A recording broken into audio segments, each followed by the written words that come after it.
Hello, I'm Nelson Williams. It's easy to get lost in the ever-expanding maze of big-budget game titles, especially with new MMOs coming online and established games waving sequels around like Mardi Gras beads.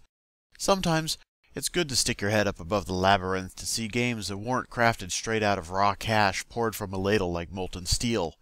The brutal brawlers at GameOgre.com sent me to investigate one of these smaller titles, the inexplicably named SplashFighters.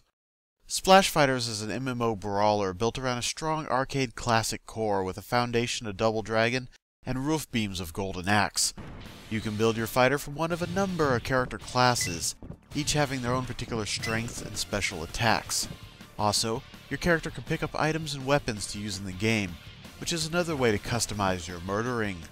Customization is one of the best features of SplashFighters, with dozens, if not hundreds, of ways to kit out your character in looks, fighting styles, weaponry, and goodies. The basic gameplay revolves around standard beat-em-up tropes. You can punch, kick, swing weapons, shoot guns, and throw things. You can also charge up attacks and unleash a special attack that sucks energy from a limited mojo pool. Standing against you are dozens of faceless mooks, many of which are robots as well, so that's 2 strikes against empathy for your fellow man. The game is played against challenges, which are small levels and minigames, or tournaments involving multiplayer showdowns. Expect to be brutally murdered. The controls are simple enough, but that simplicity works against the game. Many attacks and defenses are triggered by multi-button combinations that aren't easy to pull off on a keyboard. The keys can be remapped, which is vital, except for your special attack, which has a specific button, but doesn't appear on the options screen. Odd that. The attacks are very precise, which also works against the game. Unless you're lined up just perfectly, all you'll end up doing is waving your appendages around in the universal gesture for "come beat me into an early grave." Another stumbling block is the menu system. It's not exactly obvious what you need to do on any given menu screen, and sometimes straight up guessing is required to get through to a point where you can play the game. I'm still not sure what half the options available actually do. I tried building a game with only NPCs instead of living, breathing players who would massacre me between downing handfuls of Cheetos, but when it got to the loading screen, nothing ever happened and I couldn't figure out why. Given I was even mostly sober at the time, that's probably not a good thing.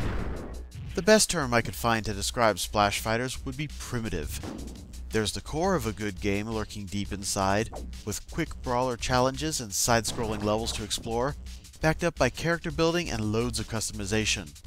The problem is that core is surrounded by the sticky tar of poor interface design, rough controls, and attacks that are too precise for their own good. The game needs a considerable amount of polish to sand off the rough spots, and a dose of acetone to deal with the tar, and maybe that metaphor just broke down. The point being, with some work and a little bit of quality control, SplashFighters could be a solid entry in the field of MMO brawlers. The important part here being the big red flashing could be, with maybe some underlining and a gospel choir singing in harmony. I don't want to say that SplashFighters is bad. It does what it sets out to do, but it could be better. The game works, but if it did this or that, the game would work better. If it had slightly more options, the game would be more interesting. If it had slightly more playtesting, the game would be smoother. And if I had slightly more money, I could buy the moon.